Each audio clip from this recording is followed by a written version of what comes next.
Two guys in their early 50s with one dream: to achieve middle-aged sporting glory. This is the Missing Links Golf Show.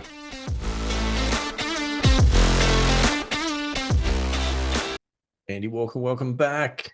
And here we are once again at the sports desk, the Missing Links Golf Show. Yes, and I think quite a exciting episode. Certainly it is for me this evening. Get to talk about all the new stuff that I've got in the High Performance Center, and stuff that's well, most of it, if not all of it, is working really, really well, which I'm really excited to talk about. It's very exciting. I love a High Performance Center story. I really do. Yeah, and it's not just one bit of kit. It's a number of. It's a kit out. Yeah, it is. It is a bit of a kit out, which it's very cool. Yeah, I'm a bit pumped about.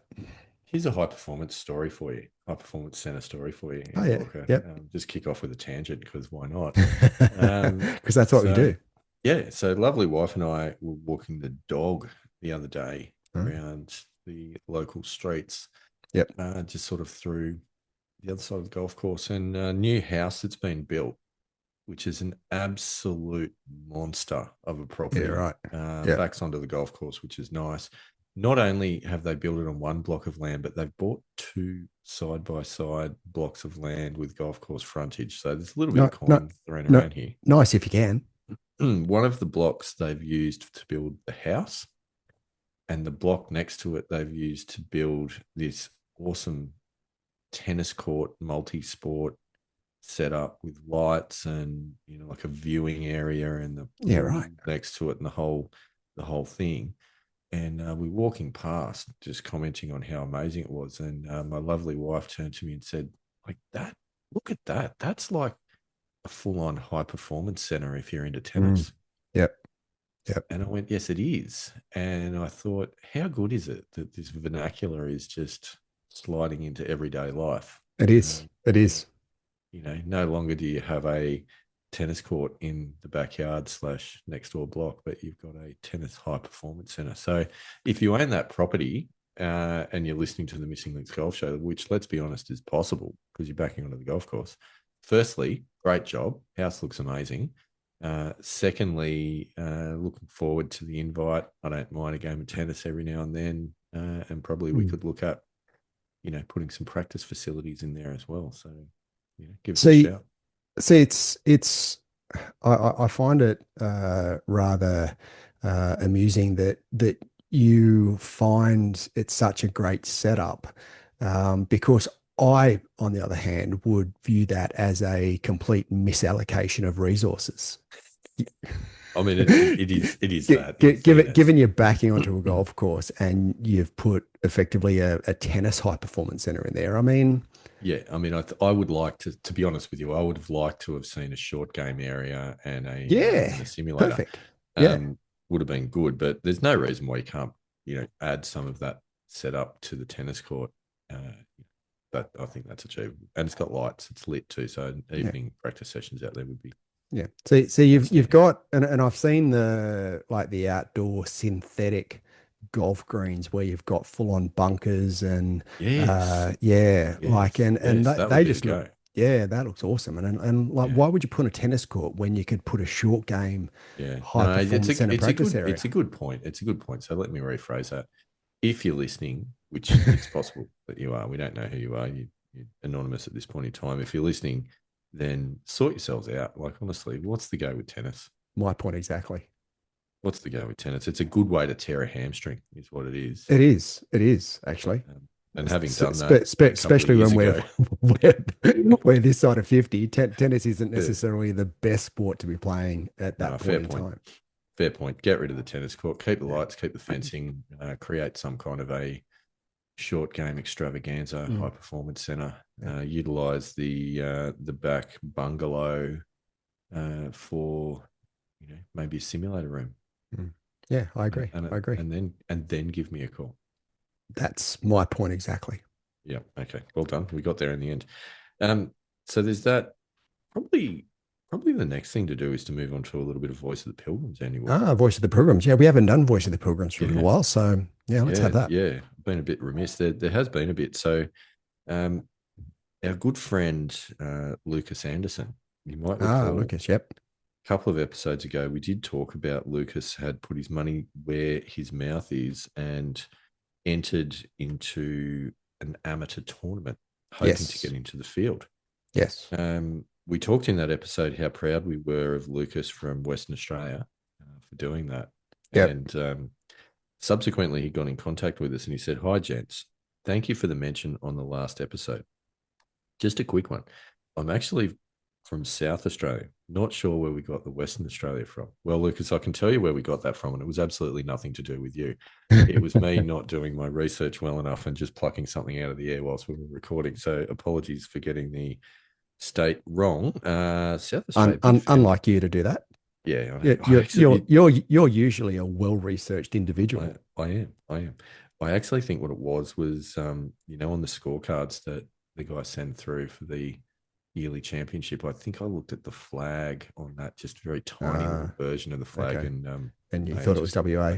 I've got that one wrong. Does the WA flag? It's got a swan on it, does it? Last I checked, it did. Yeah. I think I've got that picture in my head of because I was actually born in WA. I was born in the good city of Perth. No way. Yeah, I was. Yeah. How about that? I was born in St Anne's Hospital in Mount Lawley, which is now not called it's not called St Anne's Hospital anymore. I think it's called like Mercy Hospital or something like that. I went over there a number of years ago, probably 20 odd years ago, when I played in the Australian Amateur over there and went and saw the old stomping ground and where I took my first breath of air on this earth. Well, I don't know about steps because I think I was still pretty young when I moved back to New South Wales. So you were born at a very young age, weren't you? I was born at a very young age, and I wasn't walking at that point. I actually heard I was swinging, but not. I actually heard that the birth was quite traumatic for you. You didn't even speak for about a year afterwards. That is true. It is true. Yeah. Is it true? Few mumblings and murmurings and stuff. But is it true that you were also born with no kneecaps, and that your skull wasn't fully fused? I know that my skull wasn't fully fused. I didn't know about the kneecaps though. Really? Check it out. Wow. Yeah. Don't have kneecaps when you're born. No. Or was it that just I didn't and everyone else does? No, I don't think that you're unusual in that particular instance. But far out, Pilgrims. That's a tangent. So Perth.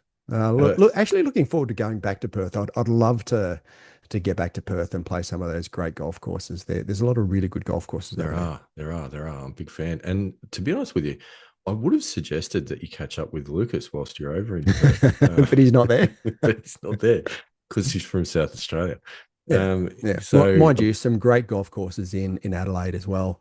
I've played a few of them. There's sort of Royal Adelaide is I haven't been to the Grange, to be honest with you. So I've played Royal Adelaide. I could never get my head around Royal Adelaide. Great golf course, but just never played well there. Kooyonga I've played. Glenelg I've played. So some of the good golf courses I've played over there, but never the Grange. I'd love to get to the Grange though. You know, Glenelg is interesting because it's actually Glen, but one of the Glens is backwards. I've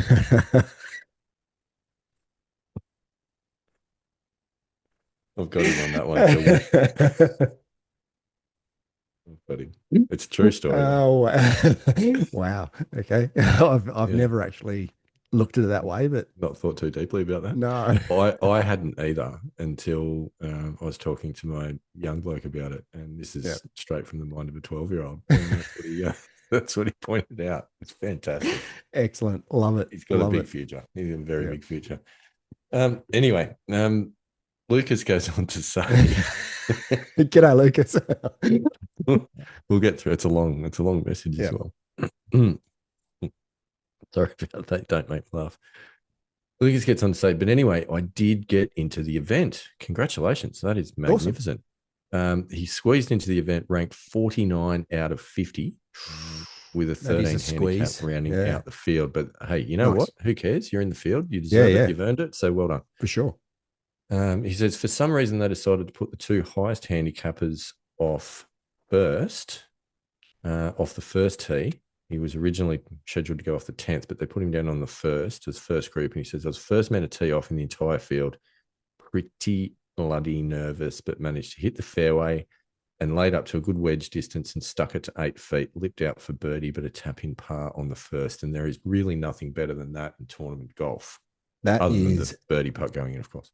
that's really good because I mean, what did you do when you like teed off first and like had Sprayed to? one in way left, massive high block into the trees, and then it hit about 75 trees coming out of there Mm, and made double. So well yeah, done, Lucas. yeah. He says from there, things went downhill. Oh, that's disappointing. However, I finished ranked 42, so I Okay, achieved my goal of beating my starting rank. nice. He then says, you mentioned comp golf has a different feel. I honestly didn't feel that different. Maybe I wasn't focused enough. I'm not sure that that's it. He said, what I did notice was I played a practice round the week before. I went to the range 2 times that week. I even putted at the venue the night before. I think I tried too hard to prepare, if that makes any sense. At the range, I was hitting shanks with irons and the swing felt horrible. Played the Saturday before and had a bad round. May have been better for me to not play and come in with some form. I'd be interested in knowing your thoughts on the prep side of things. And I think that is a good question. Mm, yep. So, one very quick thought when I go back to the New South Wales Country Championships, the round before the Country Championships, the week before I played at Wentworth Club in Orange, and I had one of the worst rounds Mm, that I played in a long I time. We remember actually that. did an episode on this when we were Yep. talking when it was Crisis of Confidence before the round in Parks, and I actually had a really good round in the first round of the Country Champs down in Parks. So there could be something to be said for having a bad round, getting that out of the way. Maybe it adjusts your expectations, Andy Walker, a little bit when you come in, rather than coming and playing your best golf and you just expect it's going to be great on the day. Well, I guess the question's got to be asked if golf is a series of unrelated events Ooh, I like where you're going. as you mosey on around the golf course, then surely if you extrapolate that out, then golf rounds are a series of Mm, uncorrelated, unrelated events.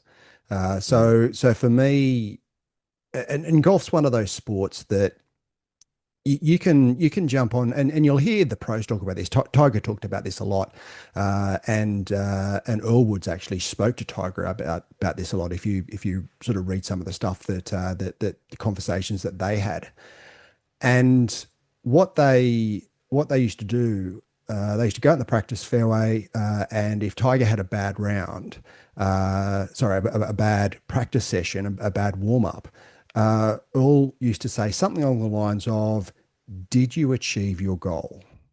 And Tiger went, "What do you mean?" It's like, "Did you warm up?"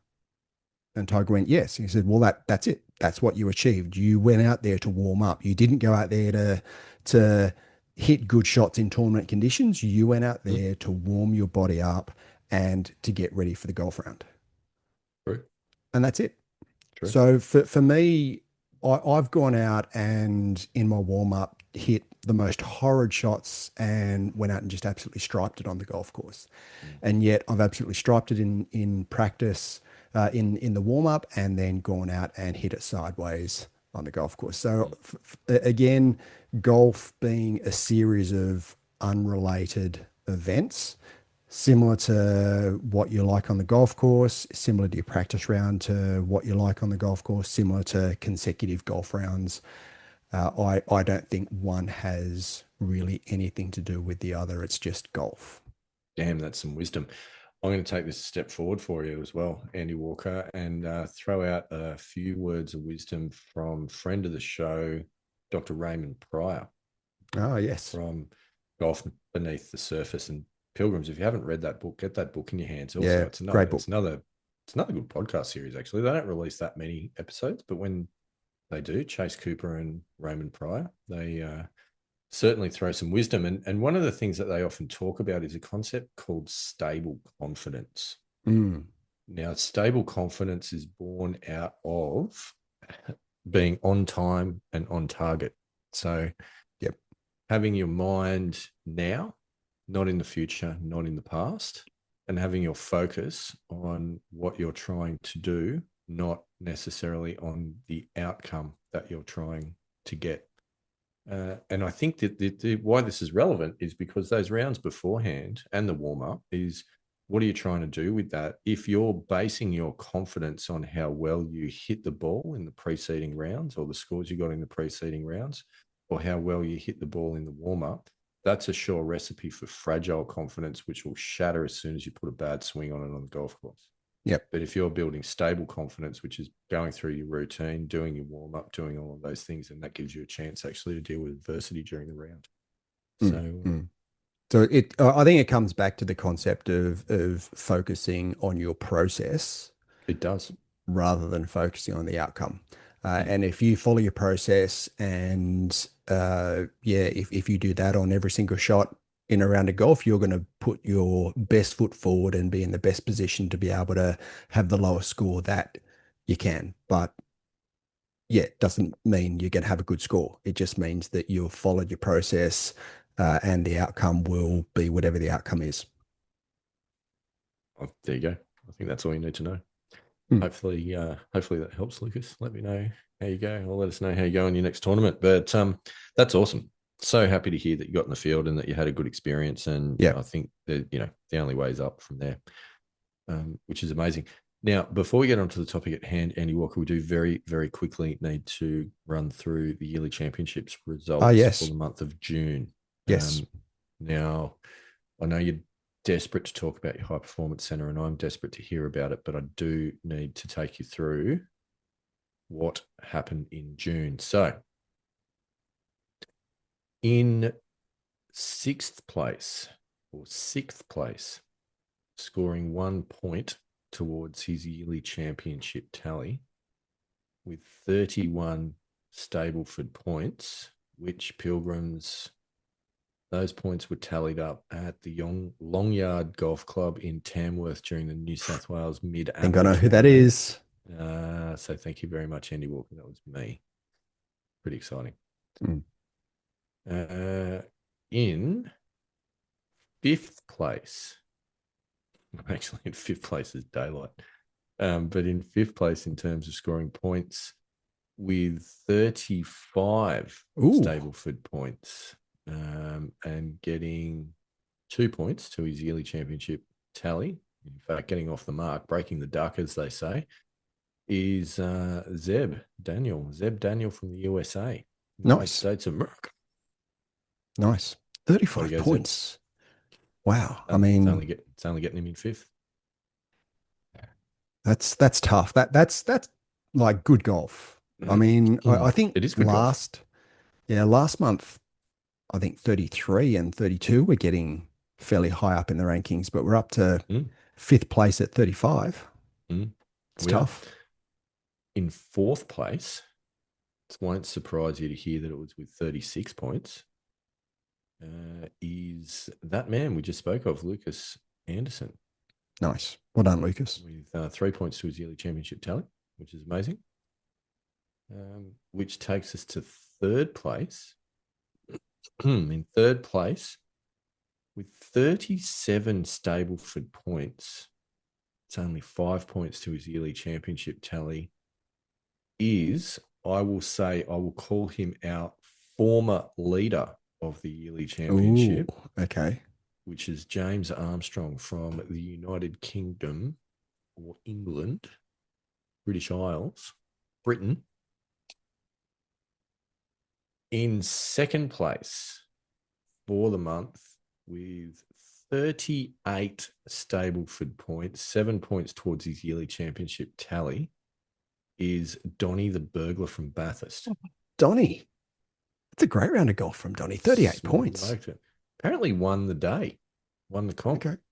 Wow. Surely the handicapper's got to have something to say about that. Yeah, it has. It's come down a couple, which is good to see. But in first place for the month of June with 42 Stableford points. And that is Daylight second. Yeah. 10 points to his yearly championship tally. Our new leader by 1 point is the winner of the Missing Links Masters, Big K Kerrod from Dubbo. Good on you, Kay. That is a great Crowd, round of golf. crowd goes wild. Actually, maybe we'll insert a bit of the crowd going wild into that one in post production. So there you go. That's the update. So Big K in front on 35 points in total, followed by Mr. Armstrong on 34 points. And quite frankly, Daylight in third. I feel like the winner is going to be one of the two of them, unless someone has an absolutely ridiculous back end of the year. So there you go. I'm still stuck on last month's tally, unfortunately. You are, which is, let me just add it up. Naught plus naught plus naught plus naught plus naught. You're on 0 points anyway. Yeah. It's pretty easy to add up my score. Yeah. I like that. Keeping it simple. Yep. So anyway, that's the update on the yearly championship. 20-minute intro. We're ready to crack on with the topic. Excellent. Love it. So over to you, Mr. Walker. What's been happening in the High Performance Centre? Well, I've had a few challenges with the High Performance Centre, as the Pilgrims know. The first thing that was the challenge is the Garmin R10, which it was a good device and it's good outside. It was also good when I had my high performance set up in the garage, which predominantly was sort of wood brick, concrete floor, but that was still fine. I think it's an outdoor device. I've got to be honest. Yeah. I mean, it worked well for the short game. Sort of inside sort of that, 100 meters, 900 meters, I felt it was worthwhile. And I've said a number of times that I didn't trust it with full shots. There was just something not right, that it didn't quite give me the accuracy that I wanted. And even though I used the RCT Titleist Pro V1s, I hooked it up to the Awesome Golf software, calibrated every time before I used it, because I watched a number of YouTube videos to see if I could get the best out of it. But even after that, I still didn't feel as though it gave me great numbers, certainly for a full swing. Yeah, but it was useful for pitching and those, and I, between 50 and 100 meters, I found it really, really useful. The other challenge I had was the net that I had was just not high enough, which then, given the combination of I was trying to use the R10 for short game, but the net wasn't high enough for me to really be comfortable hitting. Yeah. And certainly I've got a fifth. So my wedges are 58, 54, 50, and then 46. So I could use the 46 for shots sort of 80 to 100 meters. I could use the 54 for shorter pitching, sort of between that sort of 40 to 60 to 70 meters, but I could never use the 50 and the 58 in those ranges, which is sort of really the main clubs that I use. Yeah, it is. I'm fighting the same battle at the moment. I've got exactly the same issue. And part of the problem is that the R10 needs to be about, what is it? It's about 7 foot from the net, which is 2.1 meters. Yep. And so to be that, also the R10 needs to be that from the ball, and the ball needs to be that again from the net. Sorry, I should explain that better. The problem with that is at over 2 meters from the net, with your standard nets, which is they're usually about 6 or 7 feet high, you're going to clear it comfortably. So that's the issue I'm faced with at the moment as well. I have a different solution to what you've come up with, but anyway, I feel your pain, I guess. So the net that I had was actually not even higher than me. Now I'm 1.8 meters. So and it sort of had a bit of a bow in the middle when you sort of hook it up to each of the posts on the side. So depending on sort of where you're measuring it from, but certainly the top of the net was about eye level for me, right in the center, and that's just not It's not high not high enough. enough for short game to be effective in what you're doing. So I was always trying to hit punch shots with my 54 and my pitching wedge, for those distances, just making sure I didn't get it over the net. So That's when I moved to the new place, new high performance center, which is effectively a Colorbond shed in the backyard, the one thing that I found very, very quickly is the Garmin R10 just didn't work. mm, Right. So the radar-based systems around metal, just not good. no good. And I found that out, very, very quickly. The first or second time I used it, I was just like, why is this not working? And did a bit of research, and that was the reason why. So the R10 got obsolete very, very quickly with the new setup. So probably about maybe a month, 6 weeks ago, I decided to sell the R10, which I actually sold to a local guy, which was good, and I invested in the Square launch monitor. Mm, When we had Joe Legowski on the show, he talked about the Square, and I've I watched a did. number of his reviews with the Square. He covers it quite a bit on his YouTube channel, so it got me a bit motivated to get out there and get a Square device. Now, the second thing I did was pack up the old net, and I bought a full swing golf net from our good friends at Kaizen Golf, and Outstanding. they sent that up to me, and I put that together. It actually has the net is 1 point, oh sorry, I should say the hitting impact mat is about 1.9 meters high, but then there's a net that's 2.7 meters high. So it's actually quite high. It goes almost to the roof of the high performance center. Perfect.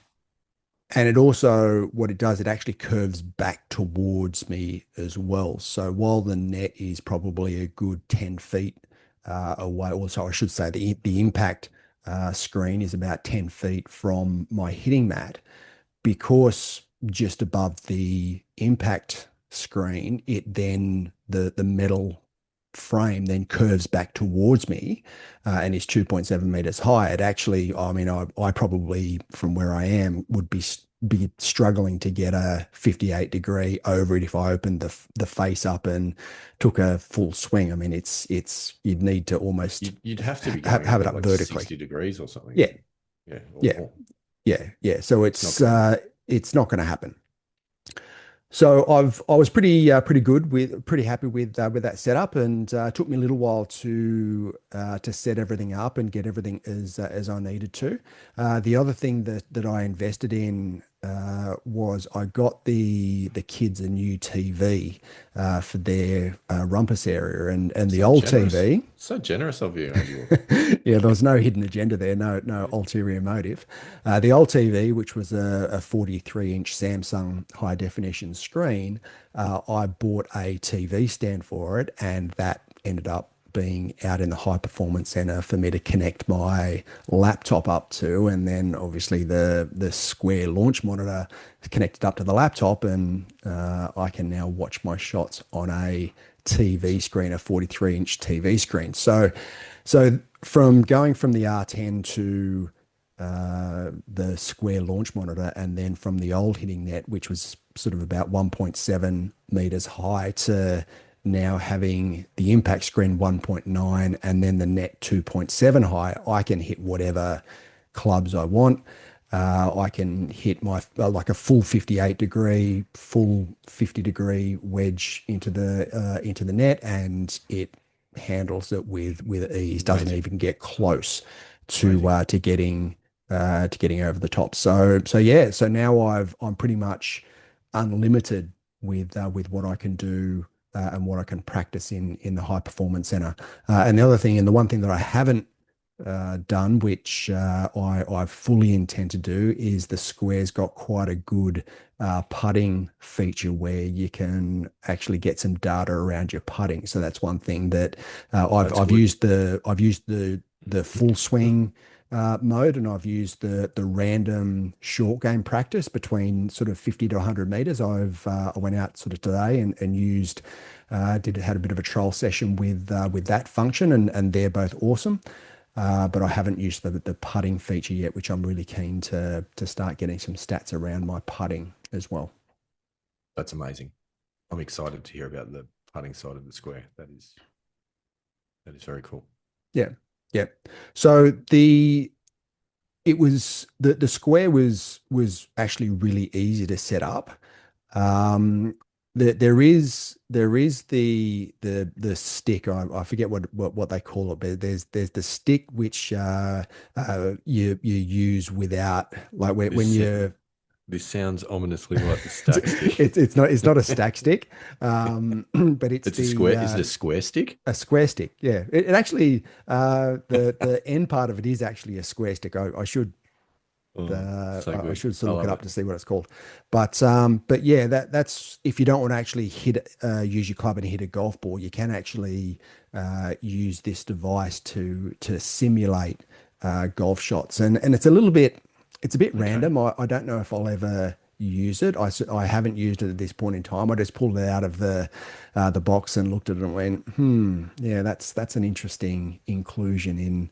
I guess if you're using it in like a lounge area or inside your Mm. home, it would be useful. I'm not sure if I'll ever use it. But it certainly, It sounds perfect for a golf weekend away. yeah, I'm not convinced that I'm going to take it for a golf weekend away, but yeah, after a few beverages and the like, I'm not What convinced could that's go the wrong? yeah, I'm What not could go convinced wrong? that's the best option. I feel But like one of our certainly, early episodes called the incident might answer the question yes, of what yes, could and that. possibly go wrong.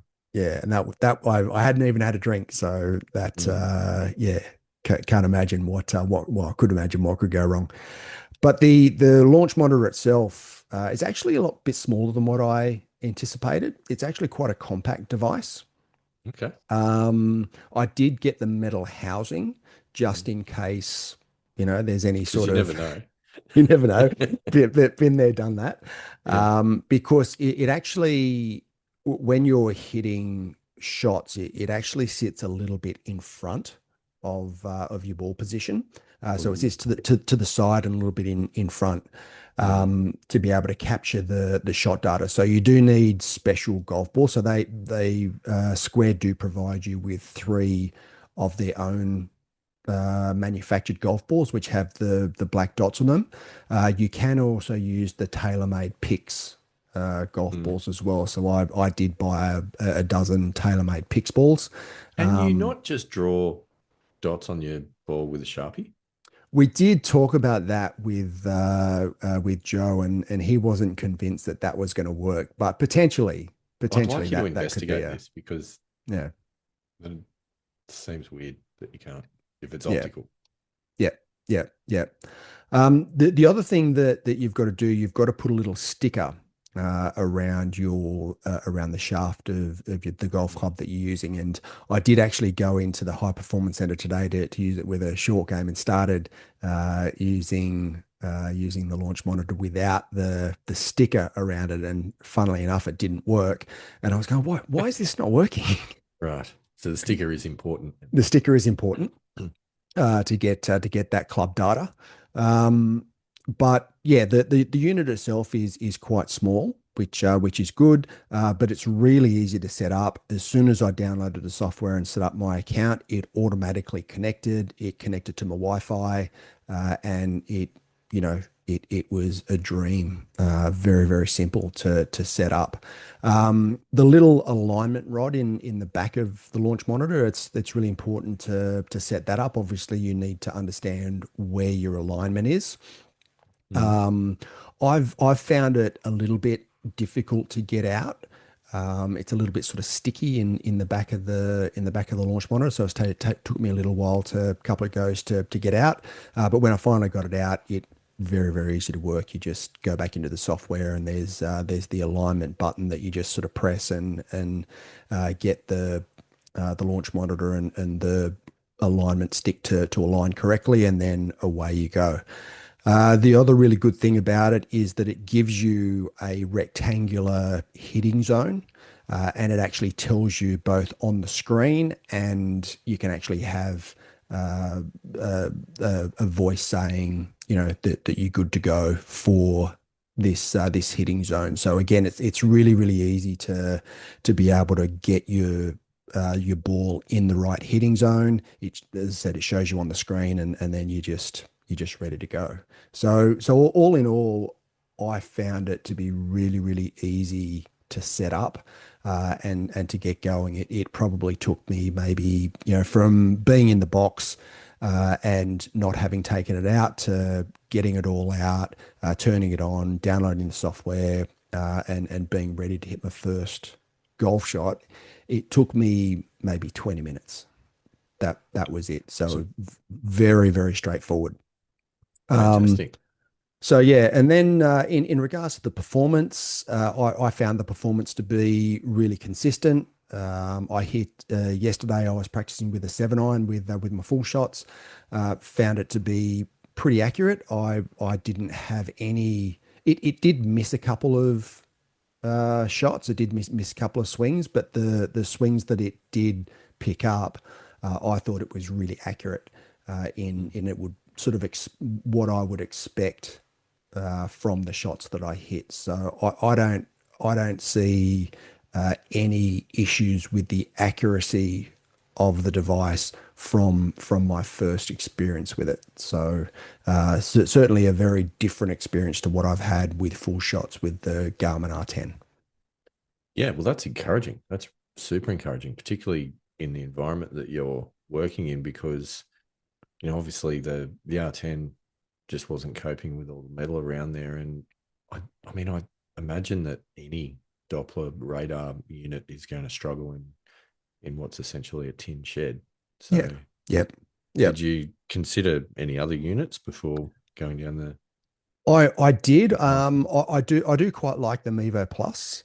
Hmm. And that's obviously a Doppler radar unit, and yeah, that's got a lot of really good data, and I know that it works really really well when you're not inside a tin shed. Yeah, However, obviously, and the other part of it as well is that the Mevo Plus is also a lot more expensive than what the Square is. It's about sort of 3 or 4 times the price, depending on if you get the add-ons or not. I think in Australia on some of the websites they're around sort of 3.5 grand for the base unit, yeah, and then you're looking at another, I think, 700-800 bucks for the face data, and then I think the pro package is another 1100-1200 dollars on mm, top of that. So it's not a cheap unit by any stretch of the imagination. It ends up being about 5.5 grand by the time, if you want the full sort of spec mm, of software and capability in the Mevo Plus. So for me, and to be honest with you, I don't need all of that. I don't think that that's useful. I think if you're a teaching professional and you want that data for teaching and to be able to understand what your students are doing, that's fine.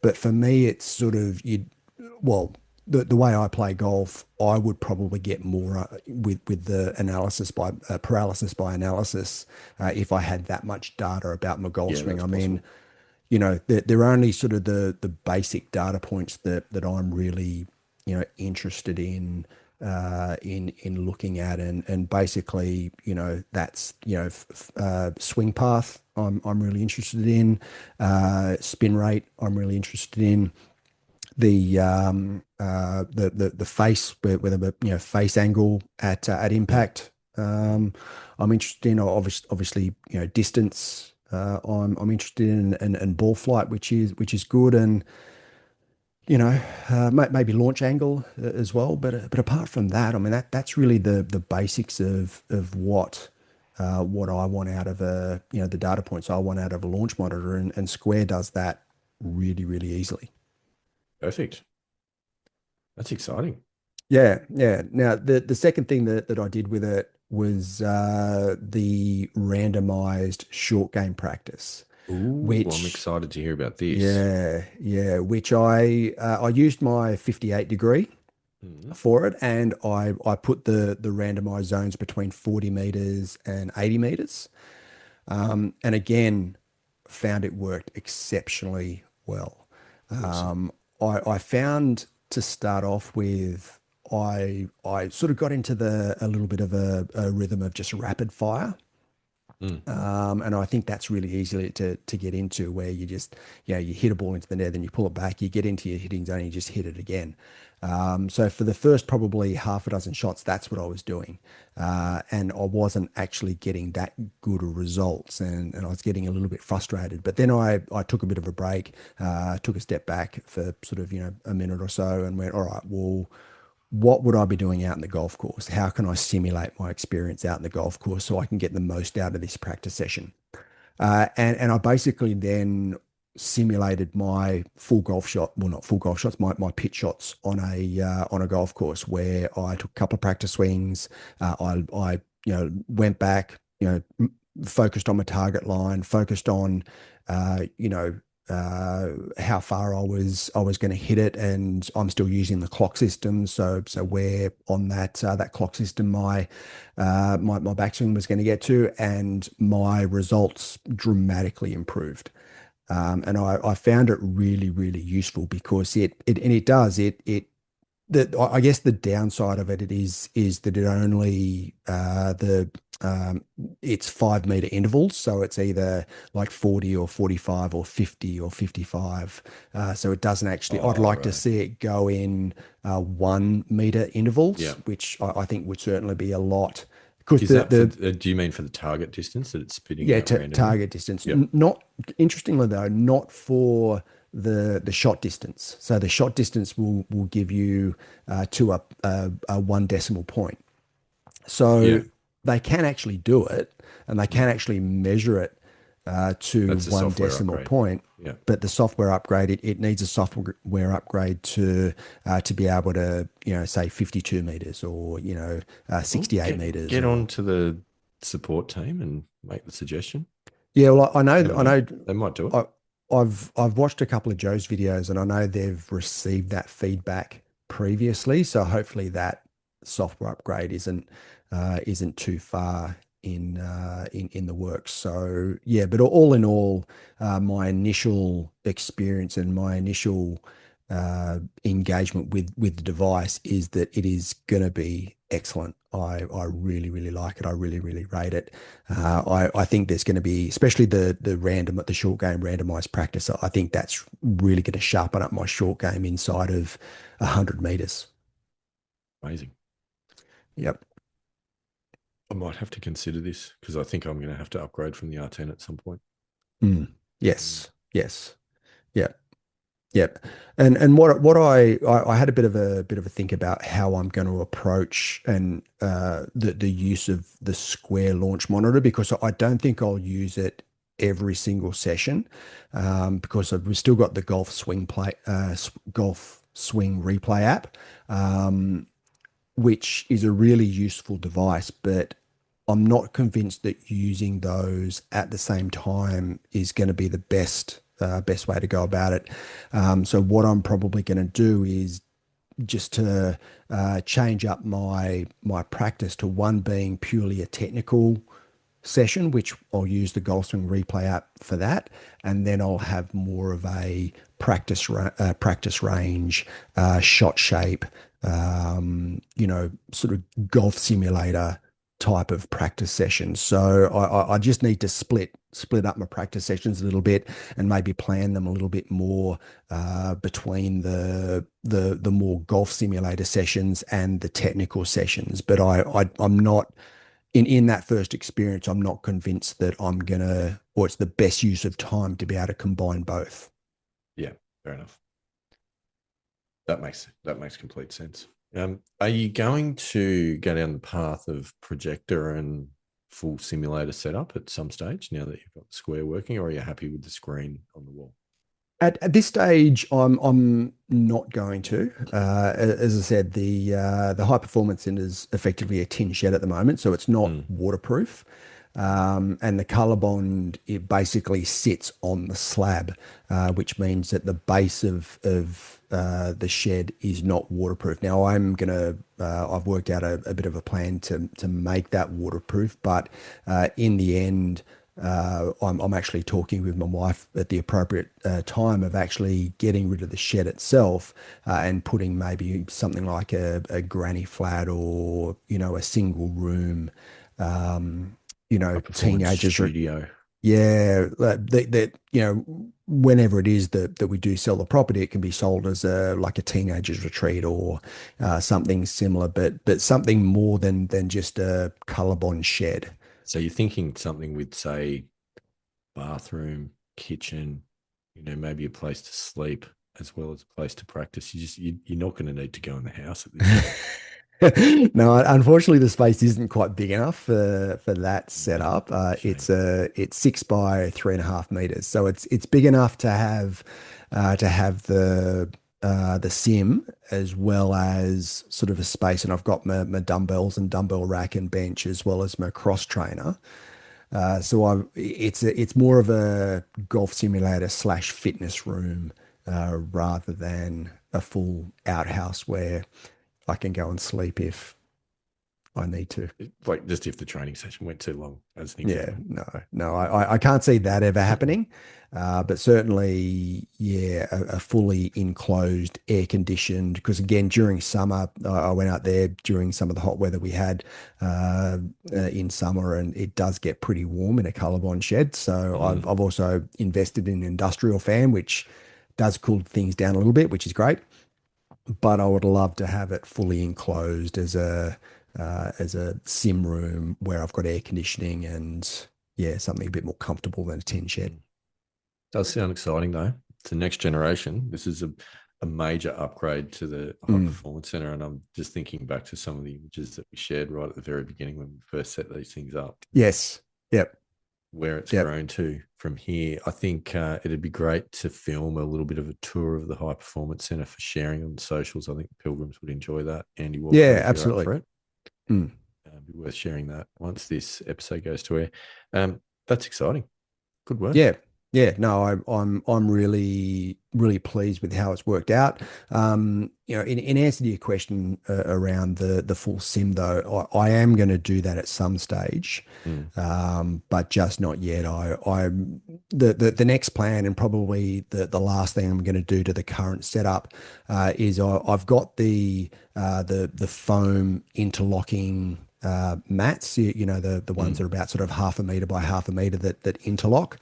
Yep. I've been down to Bunnings and got some of those, so that my ball's not just landing on concrete. But what I'll do, I'll buy a few more of those, and then get some artificial turf, and then glue the artificial turf to the top of that mat. So the ball's dropping on artificial turf, and that's where I'll have my putting mat as well. So I'll have a full sort of artificial turf mat setup, which Perfect. will also be impact resistant, because that's also one of the things I was a bit concerned about, is having everything just on the concrete slab. Mm. It doesn't have a lot of impact resistance, so looking at putting some matting underneath it, just so it absorbs the impact a little bit more. Because as we know, my fragile wrist at this Yes. point in time is not, it wouldn't be ideal as a hard impact No, with I think through that's a good through the hitting strategy. I zone. think it's a good strategy. Very good. Do you want to hear what's afoot for the High Performance Centre Central West? Any Yeah, yeah. What have you got? There's a few Is you got plans. got a full sim setup in the works? So what I'm looking at the moment is a few things. So similar issue with the net. With Mm. I can't really do much wedge work in the existing setup because the net is too low, and my walls unfortunately are gyprock or drywall or Mm. whatever you want to call it. Mm. So the golf ball's going to punch straight through that if I Yep. miss the net, Yeah, which is a bit of not risk. ideal. I've also been kind of mucking around with whereabouts in the garage space I need the setup to go. Yep. to be able to swing at it and to try and have it as usable for as often as possible and not take up all of the space of the triple garage. So I've come up with a solution. It'll be in one particular corner. What I will have to do is trim one of the rails that the garage door rolls on, because when Yep. old mate installed the garage door for the golf cart in that end, he's put the extra long rails on it. Right. And Yeah. that would prevent me swinging a driver in that space. But Okay. I've got probably not quite 2 feet, like probably around about 50 centimeters of rail that I could cut off, and it's not going to make any difference. So Okay. he's really Yep. overcooked it. So that'll sort that out from a space perspective. But what I've decided to do, because I was looking at getting a net similar to what you've invested in. That was one option. And then I thought, well, if I'm going to spend that much money, maybe I'll also look at potentially doing an actual simulator enclosure. So, the big impact screen with the curtains around the top and either side. And, looking around at those sorts of things, you look at a number of suppliers. You can look at Kaizen, you can look at Bayside, you can look at 24/7 Golf. But generally speaking, they all come in at around the $1,800 to $2,000 mark, Australian dollars. Yep. Which is more than I want to spend at the moment, to be perfectly honest. Yeah. Yeah. Just as a comparison, the Kaizen Full Swing golf net is $500. Yep. So yeah, bit of a difference between that Massive difference. Yeah, and the full golf enclosure. And one of the reasons why I didn't go that way is just purely for the fact that the high performance in it's not waterproof, and with the material on the side, I mean, that's just a haven for mold and For sure. all the rest. Sure. So yeah, the enclosure, the enclosure that you're looking at, to get one built out for the same price would be pretty cool. Well, this is what I've looked at. So I did a little bit of online research with the DIY golf simulator enclosures that people bring up, and there's a lot of really good information out there, which is interesting. I don't mind getting on the tools from time to time. I don't have a problem with that. So I'm happy to jump onto a project. But in doing my research, I've stumbled across a couple of interesting products. So the first thing and the most important thing is the impact screen itself, because that's going to dictate the dimensions of what you need to build. So looking at the space that I've got, I didn't want to go the 3 meter wide by 2.6 meter high, which is kind of pretty standard. That's a little bit too wide for the space that I've got. So I found an impact screen, which is 2.5 meters by 2.5 meters square. Oh, yeah. Yep. Which fits perfectly in space. And, it's a good height, it's good width, and I think it will absolutely do everything that I need it to do in the space without dominating, because there is a door in that side wall of the garage that if I went 3 meter, it would block the door. Yeah, right. So the 2.5 comes beautifully flush to the edge of the door frame. Oh, nice. Nice. Yep. Which is nice. So it fills that section of wall. 2.5 high, could go slightly higher, but 2.5 high is fine, particularly when you've got the roof coming out from it. So I've ordered that impact screen, and that was only $200 for the impact screen. It's getting shipped from the UK apparently. Okay. Also comes with 20 elastic grommets that you basically the little elastic bands with the plastic ball on the end of it. They go through the holes and around the poles, and that's how you attach it for all 4 sides. And then doing the research, I also stumbled across, so for the frame, for building the frame, you just can use the 1-inch diameter galvanized pipe that you can buy at Bunnings, Mitre 10, I assume Home Depot or any other hardware store around the place. But you can also then buy on Amazon this pack of corner pieces specifically to turn 1-inch pipe into the frame for an impact screen enclosure for a golf setup. And so they work just like your little pipe connectors that they're on. They're 3-way, 2-way, and 4-way, depending on what you need for your various corners. Pipe just slides in, you turn a little screw to tighten it in, and That's it. That's all you got to do. So you just got to make So, sure you get your pipes cut to the right length. mm. Slide them in, tighten the screw, and it's locked. So it's like it would work similar to say like a plumbing PVC join where Yeah, you, essentially. yeah, Essentially, you know when you go camping and you've got your tent poles yep, that are telescopic, yep, and you slide them to the right thing, and then there's the mm, screw like with the little triangle bit that yep, you tighten that up. It's that. It's yeah, exactly right, that. yeah, yeah, So it's okay, super simple. The only tricky bit is the pipes come in either 1 meter or 3 meter lengths. okay, So that's a good thing. So by the 3 meter lengths for the round the side of the frame, cut them off a little bit longer than 2.5 because you want a slight gap at either side yep, for the yep, joining your screen. And then the 1 meter pipes will provide the depth, for the screen from the mm, impact screen to the front where your curtain yep, goes. So that should all be relatively simple to put together. Waiting on components to arrive, and I'll put the whole thing together. And at that point, I think that'll be a pretty good setup. And I'll yeah, get out of the yeah, whole sounds thing like of it. building an impact screen for probably between $400 to $500, Nice, nice, and that'll yeah, be a full simulator enclosure. yeah, yeah, yeah. So will you then go the projector and look at getting sort of a projector mounted, or how are you going to go about because I'm What assuming I've you're going to go down the line of getting another launch monitor and yeah, upgrade the R10. that will follow probably down the track once I've got all of this sorted out and Yep. squirreled away and everything else. And then I think I'll be pointing a finger squarely at Father's Day / Christmas for a square system. So pointing the finger squarely at square. Is that what you said? Yeah, that's square. Excellent. We're doing that. I think that will be the go. I do think that's the Mm, future. Yes, I do want to put a projector setup on it. I don't know if I'll mount from the ceiling. I might, but I might mm, not because I might want to move it around and do various yep. things as well until I'm set Mm, on that.